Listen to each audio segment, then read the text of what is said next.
Greetings, this is Doc Ock coming at you live and direct today from Black Facts Headquarters Central here in Kent, Ohio. And yes, we are running a little bit late today.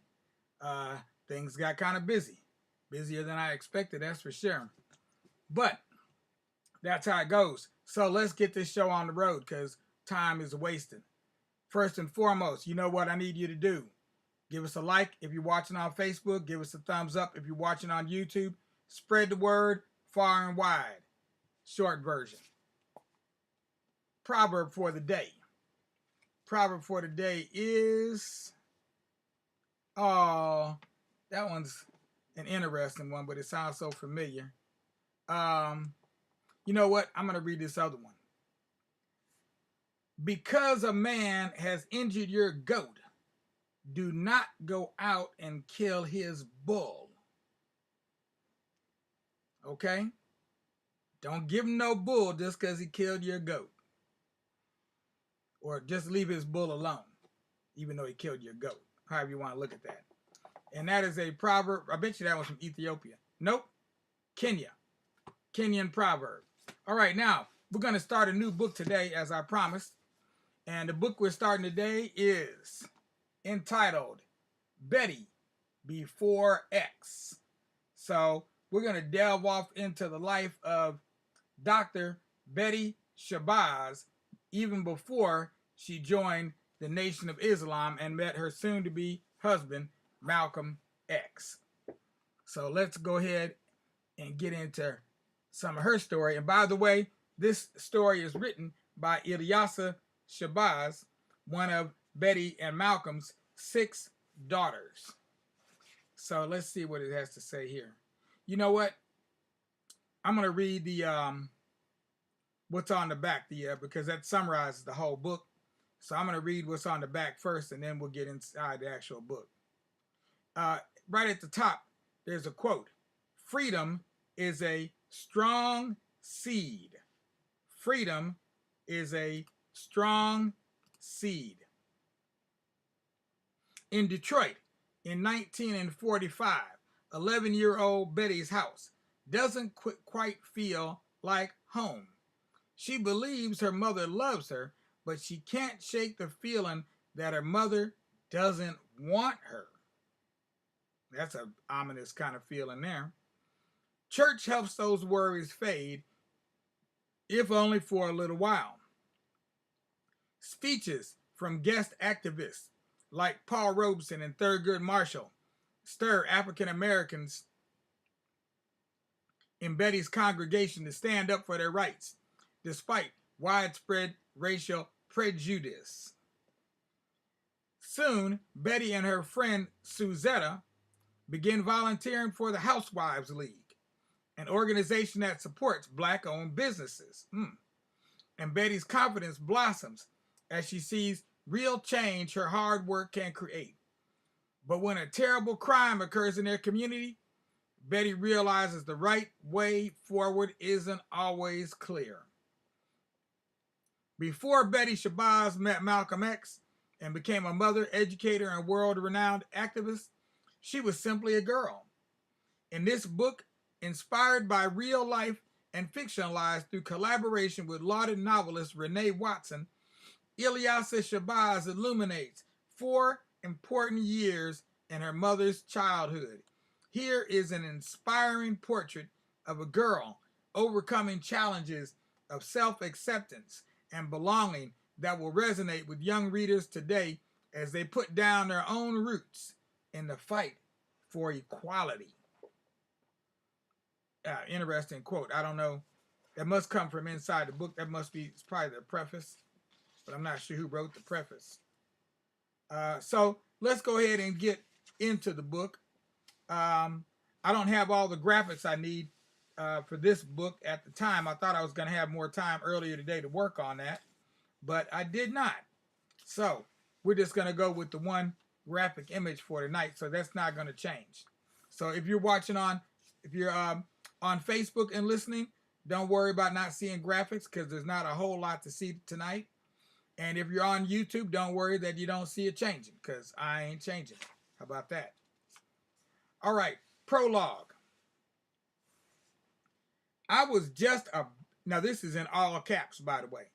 I was just a baby when Grandma Matilda took me away from my mama. Not quite 1 year old, with just a few words forming on my tongue, a few steps wobbling into a walk. I don't know this because I remember. I know this because my Aunt Fannie Mae told me so. We lived in Pinehurst, Georgia, the kind of place you find when you're looking for someplace else, where the sun shined all day long and at night crickets sang song after song. The story goes, Grandma Matilda came for a visit.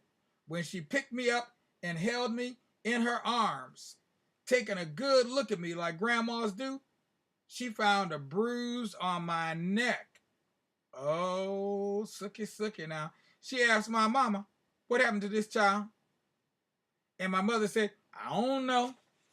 You know how children answer like that. Grandma Matilda suspected that someone must have done something terribly wrong to me, so she took me away. After that day, my mother moved to Detroit, and I stayed in Pinehurst with my Aunt Fannie Mae, who took care of me like I was all hers, like I was a gift she had always wanted. She would tell me this story over and over, that my mama was just a baby herself when she had me. Betty, she'd say, she was too young to know what to do with you, girl. And I think this was my Aunt Fannie Mae's way of telling me that I should not go disliking my mama, not go blaming her for leaving me, because she didn't know how to raise a baby on her own. But Aunt Fannie Mae knew just what to do with me. I don't know how she got so good at loving, how she thought to tell me every day that I was her sweet brown sugar, how she knew just when to take my hand in the heart of her palm, holding me tight like she would never let me go. My Aunt Fannie Mae knew how to make a good day even better. And on bad days, she tried her best to make me feel better. Whenever I was afraid, she knew how to make me believe everything would be just fine, and any question I had, she took her time to answer. But there was one day when she couldn't comfort me, couldn't answer my questions. It was the first time my Aunt Fannie Mae looked frightened. It was the first time I saw a lynching. We were on our way home from buying groceries at the market. Aunt Fannie Mae was telling me about the cobbler she was going to make, how she was going to mix the brown sugar, cinnamon, and butter with the fruit we bought, and then she just stopped talking. She snatched me up real fast with one hand and held me close to her heart. The apples and peaches fell from her left hand and rolled out of the bag. I looked at Aunt Fannie Mae's face and followed her eyes. They were looking at one of the magnolia trees, you know, them big southern magnolias they got down in Georgia. She was looking at one of those magnolia trees down the road. The tree had two bodies, a man's and a woman's, dangling from the branches like two heavy Christmas ornaments. Close your eyes, baby, she said to me. I don't know how long we stood there, but it was long enough for me to see fear in my Aunt Fannie Mae's eyes and feel that fear in my heart. My aunt was frozen and silent, and the only sound I could hear was her deep breathing, in, out, in, out. But I couldn't look away. I loved that tree. Just the day before, my friends and I had climbed it. We'd stretched our hands out as far as the tips of our fingers could go, touching the wind, trying to reach heaven. And now, Negro bodies were swaying from it side to side, side to side. Close your eyes, Betty, Aunt Fannie Mae said again. She put me down and we turned around. We'll walk the long way home today. She moved fast, pulling me along because my stride was shorter than hers and I could barely keep up. She squeezed my hand, never letting me go. We left the fruit and the bodies behind. The whole way to our house, I wondered which would rot faster. When we got home, we were quiet through supper. And when bedtime came, Aunt Fannie Mae kissed me and said, "Don't you ever forget how much Aunt Fannie loves you, Betty." But even with all her love, I still had many questions. I asked Aunt Fannie Mae, "Who killed that man and that woman, Aunt Fannie Mae?" She said she didn't know. I asked Aunt Fannie Mae, "Why do Negro people die that way?" She said she didn't know. Aunt Fannie Mae must have known I had more questions that she couldn't answer, because that's what she told me next. "Baby, some things we just have to take to the Lord. We have to pray for this world and ask God to help us. You know God is always there to listen, baby. We can take all of our burdens and questions to him. You hear me?"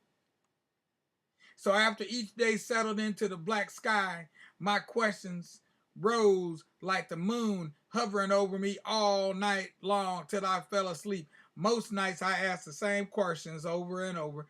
What did I do to make my mama leave me? What can I do to make her love me? I lived with my Aunt Fannie Mae until I was 6, and when I turned 7, that's when Aunt Fannie Mae died. In just one day, I learned how love can disappear in an instant. Like how if you blink, you can miss the setting sun. In one day, my Aunt Fannie Mae went to heaven, and I moved to Detroit, Michigan. All right.